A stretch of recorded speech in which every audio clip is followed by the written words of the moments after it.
Hi friends, வணக்கம். இது வரைக்கும் நம்ம சேனலை ஃபாலோ பண்ணிங்க, அப்படியே சப்ஸ்கிரைப் பண்ணிங்க. ஸோ இன்றைக்கான சமையல் என்ன பார்க்குறீங்களா? ஸோ வாழைத்தண்டு பொரியல் தான் பார்க்குறீங்க. ஸோ இருக்கிறதுலே ரொம்ப ஹெல்த்தியான ஃபுட்டுன்னு பார்த்தீங்கன்னா இந்த வாழைப்பூ பொரியல்.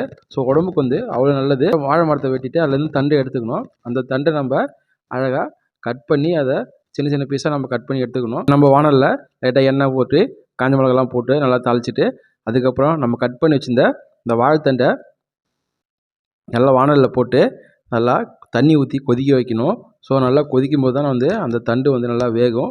ஸோ வேகும் போது தான் பார்த்திங்கன்னா நம்ம சாப்பிட்றதுக்கு நல்லாயிருக்கும். தொகுப்பு இல்லாமல் சாப்பிட்றதுக்கு நல்லா டேஸ்ட்டாக இருக்கும். நம்ம அதுக்கு தொகுப்பு இருக்காமல் இருக்கிறதுக்கு நம்ம தேங்காய் பூ நல்லா திருகி வச்சுருக்கோம். நல்லா சின்னதாக பூ மாதிரி அழகாக திருகி வச்சுருக்கோம். நல்லா தேங்காய் பூ போட்டதுக்கப்புறம் நல்லா நம்ம கிண்டினோம்னா அந்த தேங்காய் பூ வந்து அதில் போயிடும். ஸோ வயிற்றில் இருக்க அழுக்கெல்லாம் வெளியே போகும். நல்லா இருக்கும், நல்லா ஹெல்த்தியாக இருக்கும். வீடியோ பிடிச்சிருந்தா மறக்காமல் நம்ம சேனல் லைக் பண்ணி சப்ஸ்கிரைப் பண்ணுறேன். அப்படியே இந்த வீடியோ எல்லாருக்குமே ஷேர் பண்ணி விட்ருங்க.